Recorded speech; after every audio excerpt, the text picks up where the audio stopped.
아까 말씀 못 드렸는데 오늘 새가족 중에 오늘 등록하고 싶은 우리 새가족이 있다면 등록을 하시고 화평의 가족이 되시길 바랍니다.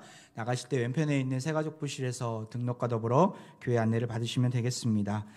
지난 전반기 동안 여러분 어떠한 삶을 사셨습니까? 어떠한 복을 누리고 사셨습니까?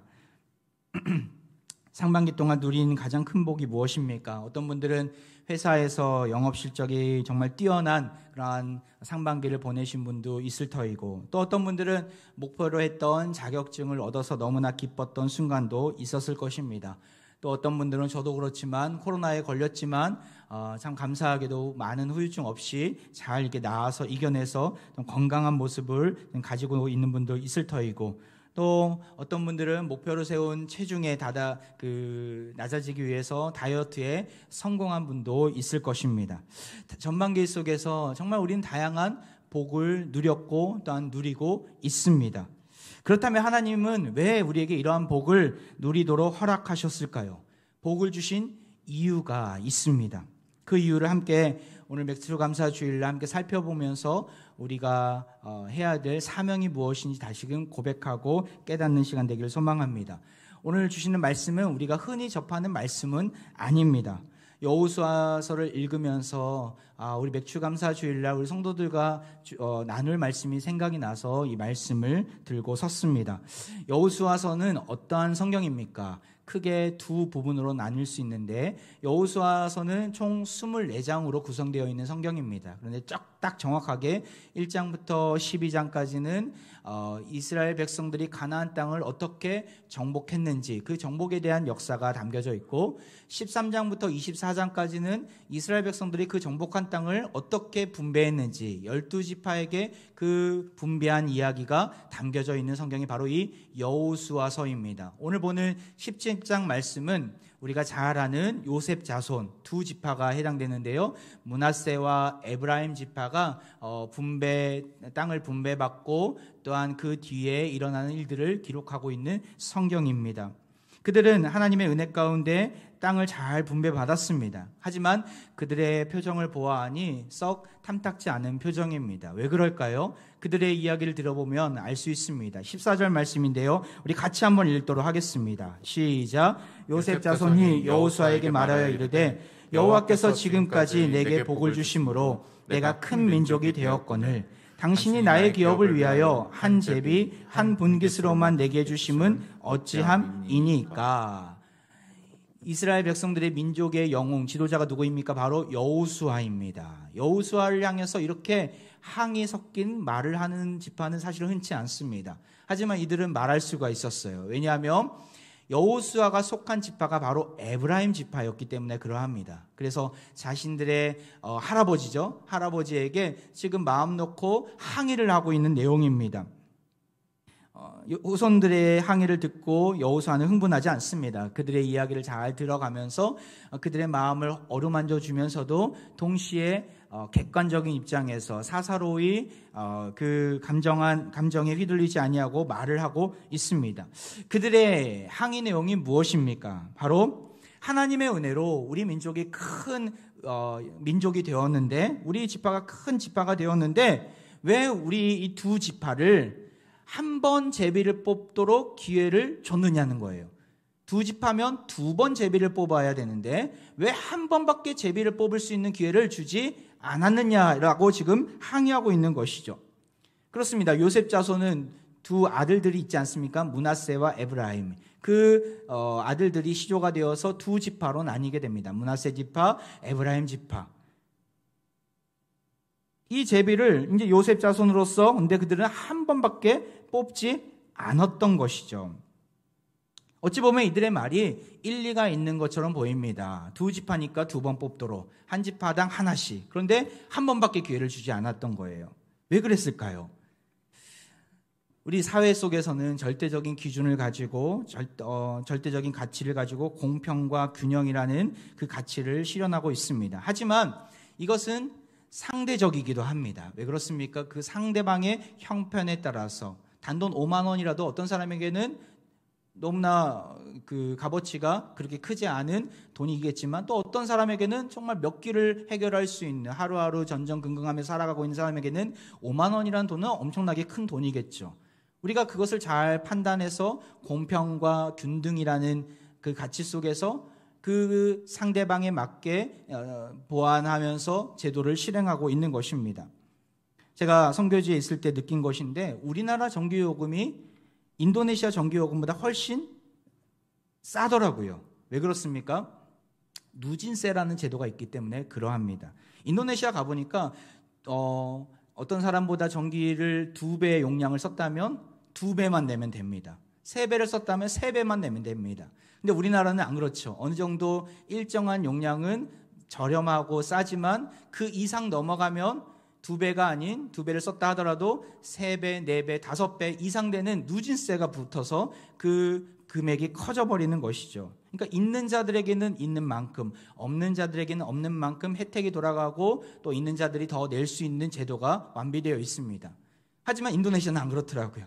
그렇기 때문에 가난한 사람들에게는 전기요금이 너무나 비싸게 느껴지는데, 있는 사람들한테는 전기요금이 너무나 싸게 느껴지는 상황이더라고요. 있는 사람들은 계속해서 가진 자는 가지도록, 또 없는 사람은 없도록 만드는 좀 그러한 안 좋은 법이 있더라고요. 우리는 그것을 알았고, 누진세라는 법을 그것을 적용해서 값 살 때 아껴서 쓰라는 그러한 이야기를 하면서 전기를 쓰고 있는 것이죠. 여호수아가 땅을 분배할 때도 마찬가지였습니다. 무슨 말입니까? 상대적인 공평성을 염두에 두면서 제비를 뽑게 하였습니다. 인구를 고려해서 제비를 뽑게 했던 것이죠. 제가 인터넷 기사를 찾아보면서 이렇게 좀 정리해 봤는데요.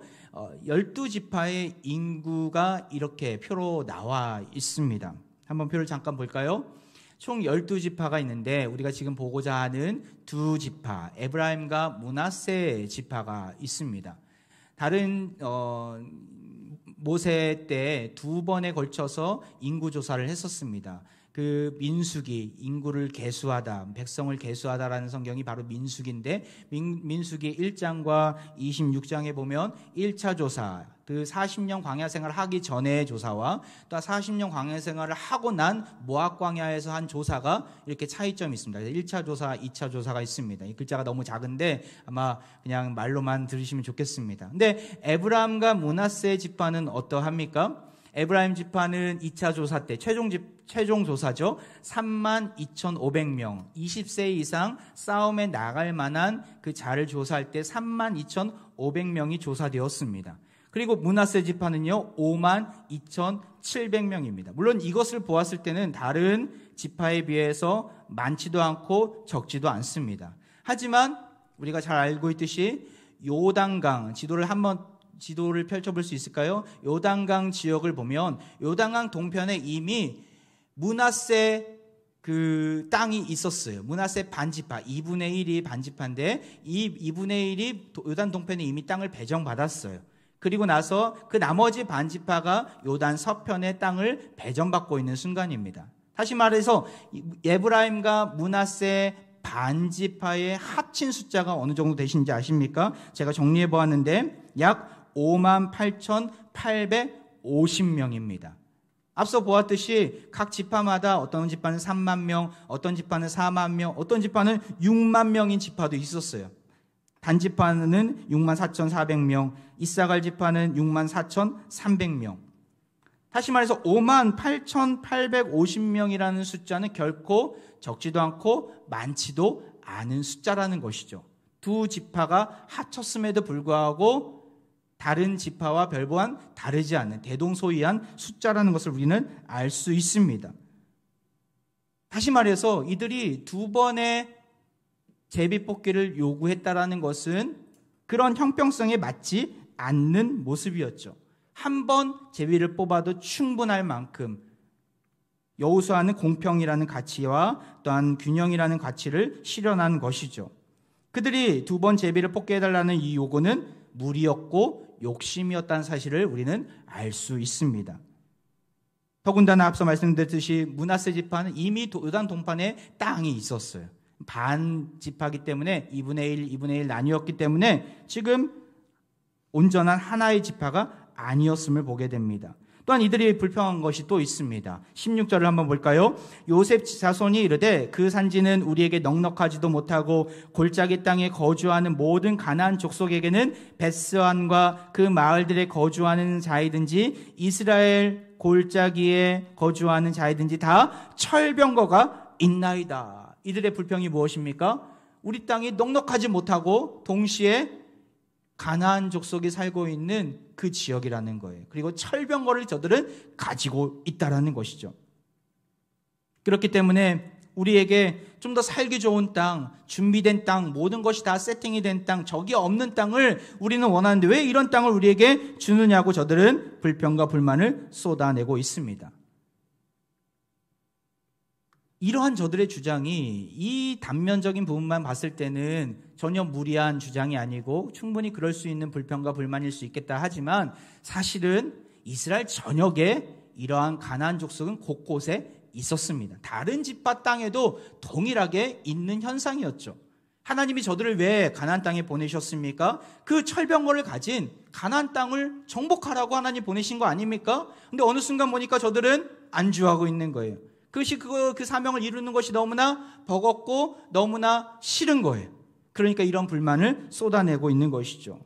어느 지파든 어느 땅에 가도 철병거를 가진 가나안 족속이 있었고 그들을 정복하고 그 척박한 땅을 개간하라고 하나님이 보내신 것인데 그 사실을 까마득해 잊어버리고 불평과 불만을 쏟아내고 있는 것입니다.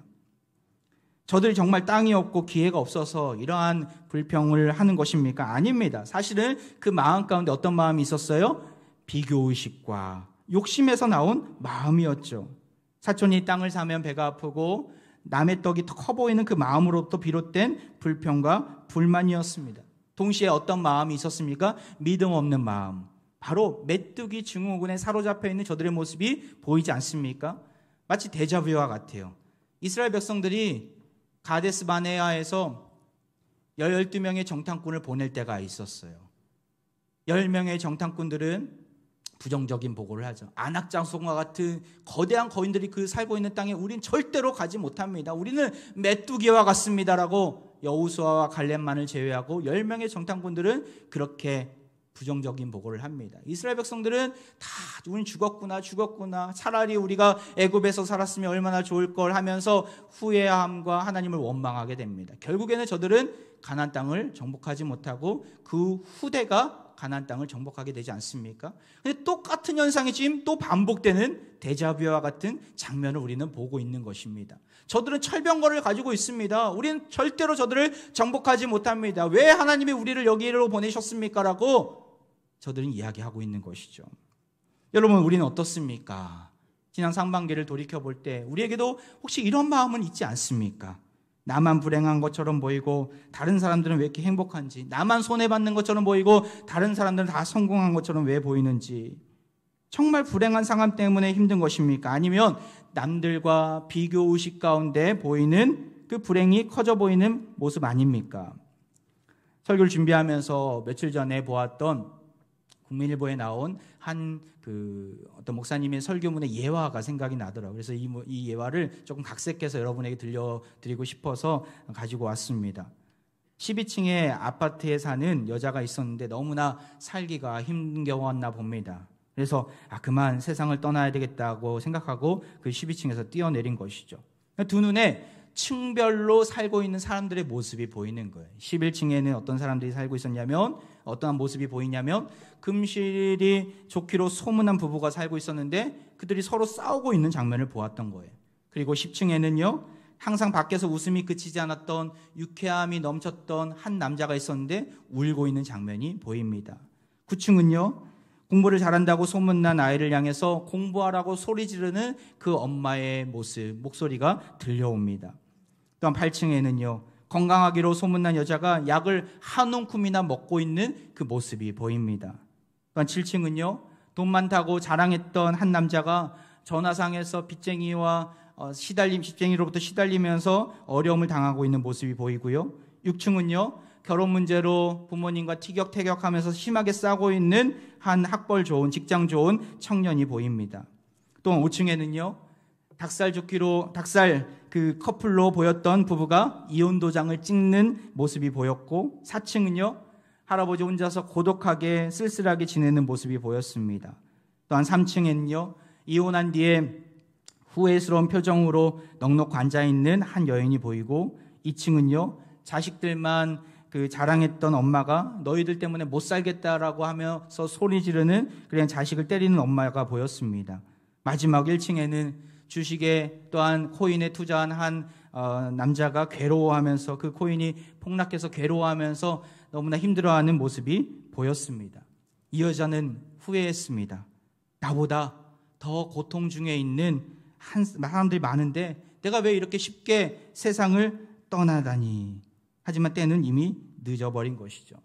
제가 몇 개 내용을 각색했지만 여러분 어떻습니까? 우리 삶의 대부분의 모습 아닙니까? 어느 한 가정도 사실은 문제없는 가정이 없습니다. 다 남들에게 말을 못할 뿐이지 다 우리에게는 기도 제목이 있고 문제가 있는 것이죠. 남들과 비교한다고 해서 내가 더 불행해 보이거나 더 행복해 보이는 것도 아닙니다. 우리는 남과 비교하며 살 필요가 없습니다.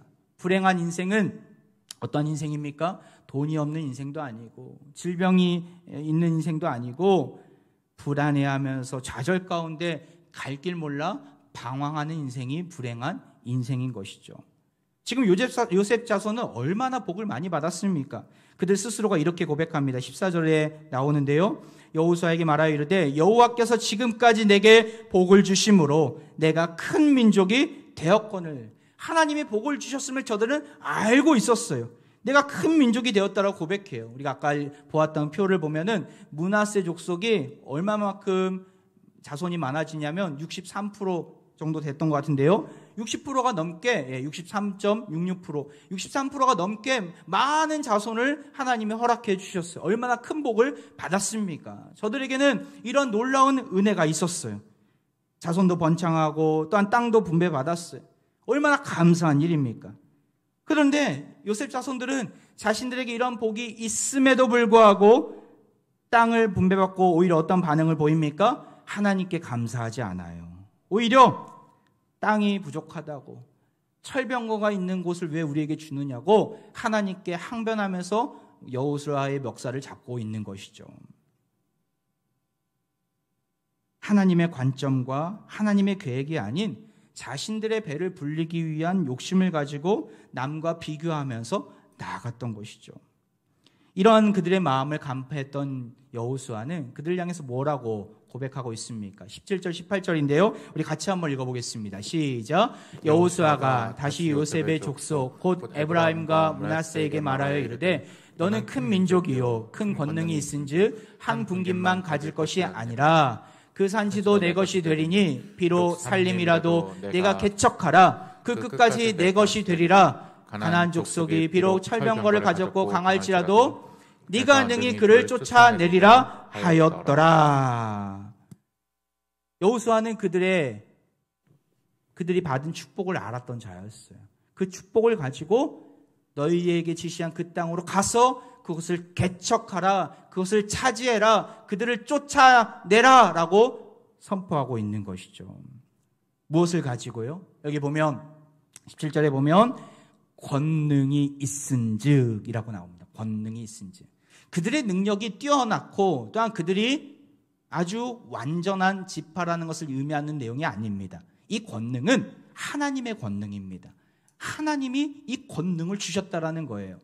모세의 노래를 보면 출애굽기 15장 6절을 보면 모세가 홍해 사건을 겪고 나서 하나님을 이렇게 노래하고 있습니다. 여호와여 주의 오른손이 권능으로 영광을 나타내시니이다. 여호와여 주의 오른손이 원수를 부수시니이다. 이 권능이 똑같은 히브리어로 코아흐라는 단어입니다. 이 권능은 무슨 권능입니까? 하나님으로부터 받은 권능이에요. 이 권능이 너희에게 있다라는 거예요. 너희에게 주어졌다라는 것이죠.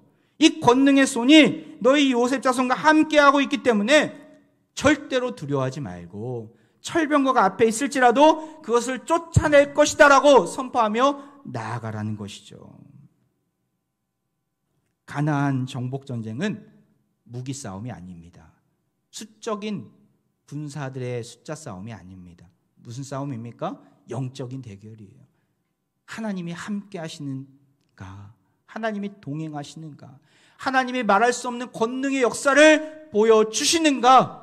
그렇기 때문에 저들이 가나안 땅을 입성할 때 요단강을 건널 때 무엇을 앞세우고 갑니까? 언약궤를 앞세우고 가잖아요. 무기를 앞세워 갔다면 무기 싸움이었겠죠. 하지만 무기 싸움이 아니.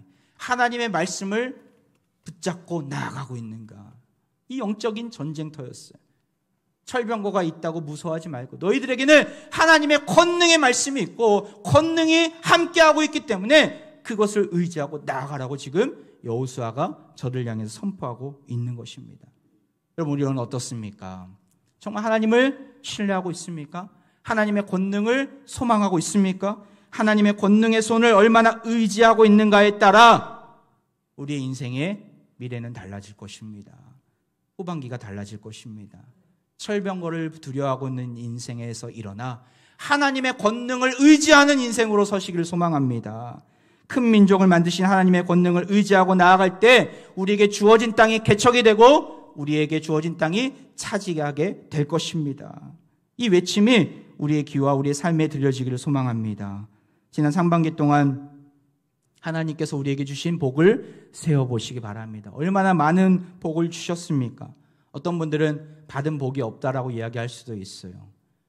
때로는 하나님이 지체시킬 수 있어요. 무슨 말입니까? 우리에게 응답을 지체하게 기다리게 하실 수도 있어요. 하지만 그조차도 복인 줄 믿습니다. 오스왈드 샌더스가 쓴 영적 제자도라는 책이 있는데 7월 큐티집에 그 한 토막이 나와 있더라고요. 우리 같이 제가 한번 볼게요. 제가 읽어보겠습니다. 하나님이 응답하시는 때가 가장 완벽한 때다. 모든 상황과 가능성을 전부 고려하여 때를 정하시기 때문이다. 우리는 설익은 과일을 따고 싶어 하지만 하나님은 절대 성급하게 행동하지 않으신다. 그토록 지혜로우신 하나님이 기도의 응답을 지체하신다면 결과적으로 그것이 우리에게 유익이 되는 지체가 아니겠는가? 우리를 위해 더 나은 것이 있어서 응답을 지체하시던지 아니면 지체되는 시간을 이용하여 우리 삶 속에 무언가를 이루기 위해서 그렇게 하시는 것이다. 우리는 무엇을 믿고 있는 자들입니까? 유익이 되는 지체가 있다라는 거예요. 기다림이 있다라는 거예요. 어린아이가 날카롭고 시퍼렇게 날카로운 칼을 달라고 하면 주는 부모가 있겠습니까? 그 어린아이가 그 칼을 제대로 이용하지도 못하고 오히려 그의 아이를 상해할 수 있을 텐데 그걸 주는 부모가 있겠습니까? 아니에요. 그 아이가 클 때까지 기다리고 그 아이가 그 칼을 자유자재로 안전하게 쓸 수 있을 때까지 기다리는 부모가 그 아이를 사랑하는 부모고 지혜로운 부모가 아니겠습니까? 하나님도 마찬가지예요. 나는 달라고 하지만, 나는 칼을 달라고 하지만 하나님은 아직이다. 기다려. 이것이 우리에게 복이 되는 줄 믿습니다. 상반기 동안 하나님이 베푸신 복을 생각하면 무궁무진합니다. 없는 게 아니라 무궁무진한 거예요. 한 권사님이 그런 이야기를 하시더라고요. 마트에서 잠깐 만났는데 그 순간 찰나에 제가 여쭤봤어요. 권사님, 많이 바쁘셔서 밤에 잠도 잘 안 오고 너무나 힘드셨는데 지금 좀 어떠세요? 불면증이 어떻게 좀 사라지셨나요? 살짝 물어보니까 권사님이 그런 얘기를 하시더라고요. 목사님, 요즘 하고 있는 일이 너무나 없어서 감사하고 있습니다. 이게 무슨 말입니까? 하고 있는 일이 없어서 감사하고 계시다고 하더라고요. 무슨 말인가 들어봤더니만 이전에 너무나 바빠서 그것에 신경 쓰이느라 밤에 잠도 안 오고 너무나 그 관계 때문에 너무나 힘들고 하루하루가 버티기가 너무나 힘들었는데 하고 계신 일이 없는 거예요. 그러니까 오히려 잠도 잘 자고 마음의 평안함도 생기고 시간적인 여유도 많아서 더 하나님과 가까이 나아갈 수 있는 그런 기회들이 많다라는 거예요. 그러니까 그것이 오히려 자기에게 복이 되었다라는 것이죠. 감사거리가 되었다라는 것이죠. 할렐루야를 외쳤습니다. 세상 이치로 보면 전혀 기뻐할 수 없는 상황 아닙니까? 그런데 일거리가 없어서 불행한 상황이라고 생각하지 아니하고 오히려 나에게 잠을 주시는구나, 나에게 평안함을 주시는구나, 그렇게 믿고 감사한 모습들 우리 권사님에게 보이니까 정말 너무나 감사하더라고요. 여러분, 감사의 조건이 있습니까? 어떤 조건이 있어야 감사합니까? 진정한 감사의 조건은 무엇을 소유하는가에 오는 것이 아닙니다. 어떤 높은 자리에 내 야망을 펼치는 자리에 내가 있기 때문에 감사한 것이 아닙니다.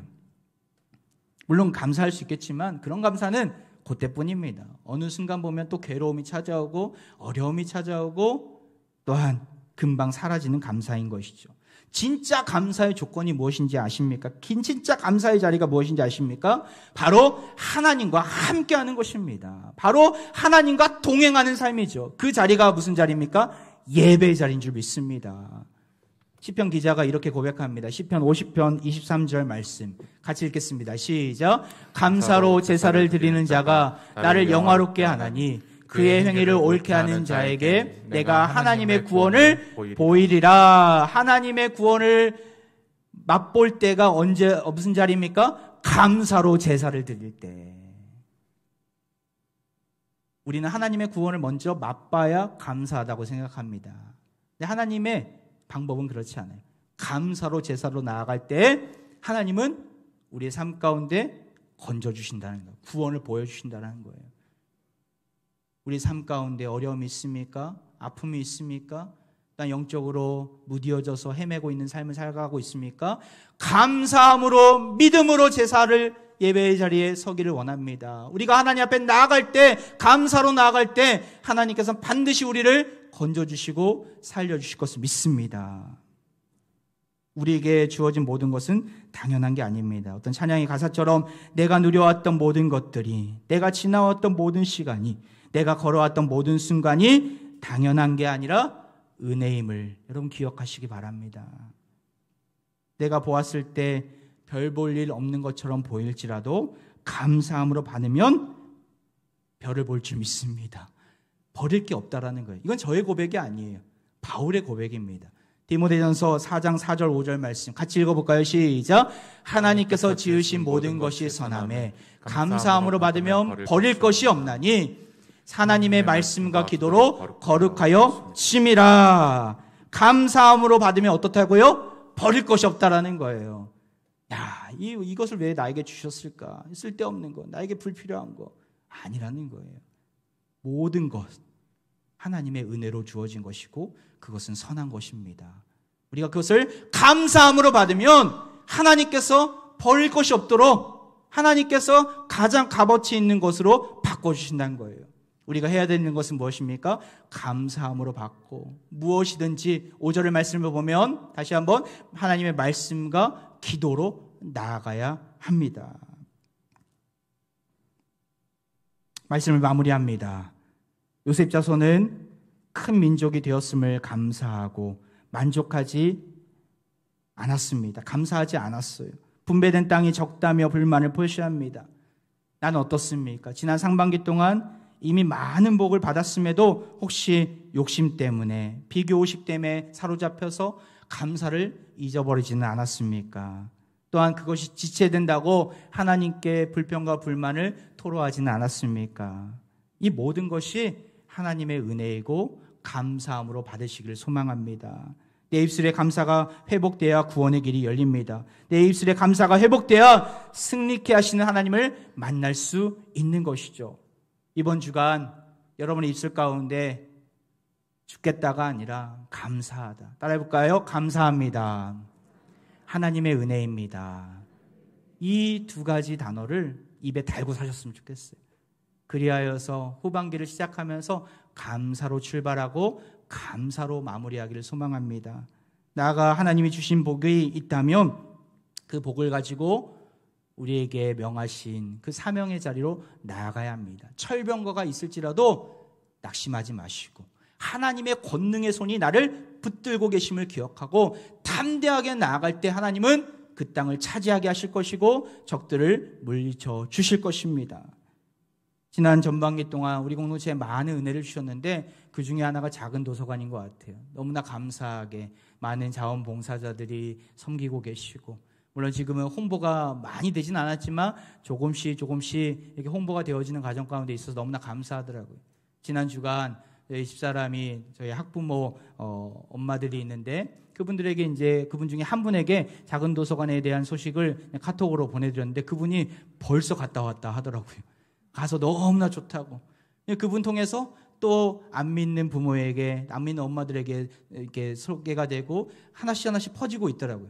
근데 또 하나 감사한 것은 어떻게 알았는지 이번 우리 유년부 초등부가 여름성경학교 때 이 주차장을 다 덮을 만한 큰 에어바운스를 준비해서 거기서 물놀이를 하려고 하거든요. 근데 이분들이 어떻게 알았는지 우리 애도 좀 참여시키고 싶은데 좀 어떻게 참여할 수 있냐고 먼저 물어봤다고 하더라고요. 여름성경학교 때 안 믿는 친구들이 올 수 있는 전도의 기회가 열렸구나. 작은 도서관을 통해서 하나님께서 이렇게 놀랍게 구원의 역사를 펼쳐가고 계시는구나. 너무나 감사하더라고요. 우리 공동체에 주신 복을 우리만 누리는 것이 아니라 이 지역사회와 주님을 알지 못한 자들에게 선포하고 나눠줘야 합니다. 이것이 우리의 사명이고 그러할 때 더욱더 감사거리들을 풍성하게 채워주실 줄 믿습니다. 2022년 전반기가 끝났습니다. 후반기를 시작하면서 감사로 마무리하시고 감사로 시작하여서 하나님께 영광 돌리며 하나님 베푸시는 그 놀라운 가나안 땅을 정복하는 은혜가 있기를 주의 이름으로 축원드립니다. 이제 우리 함께 찬양하며 나아가는데요. 우리 은혜라는 찬양이죠. 아까 제가 가사를 몇 번 말씀드렸는데 내가 누려왔던 모든 것들이, 내가 지나왔던 모든 시간이, 내가 걸어왔던 모든 순간이 당연한 것이 아니라 하나님의 은혜입니다. 이 시간 믿음으로 고백하며 찬양하겠습니다.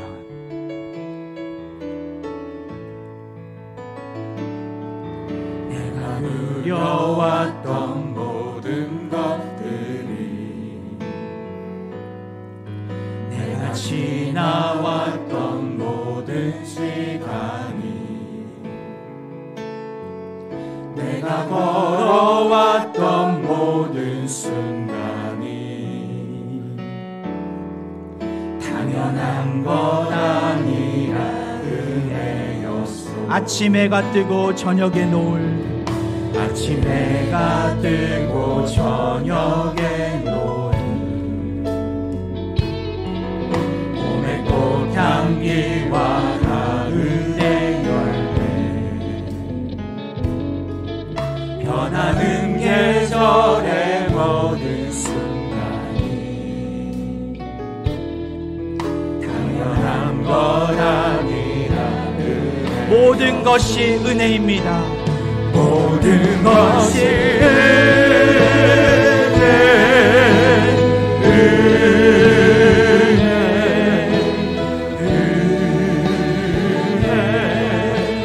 한없는 은혜, 내 삶에 당연한 것 하나도 없었던 것은 모든 것이 은혜.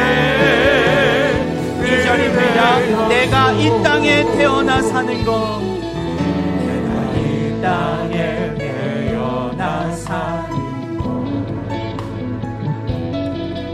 어린아이 시절과 지금까지 숨을 쉬며 살며 꿈을 꾸는 삶, 당연한 게 아니라 은혜였습니다. 당연한 것 아니라 내가 하나님의 자녀로 사는 것도 은혜입니다. 하나님의 자녀로 살며 오늘 이 자리에서 찬양하는 것도 은혜입니다. 찬양하며 예배하는 삶, 복음을 전할 수 있는 축복이 당연한 것 아니라 은혜였소. 손 들고 찬양합니다. 모든 것이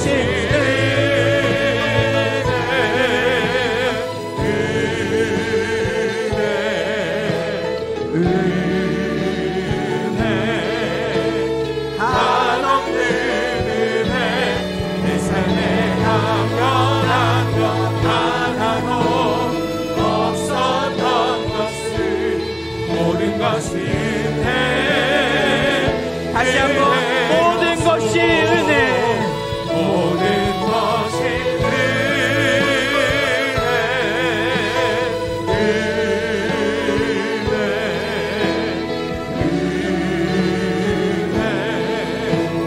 한없는 은혜, 내 삶에 당연한 것 하나도 없었던 것을 모든 것이 은혜.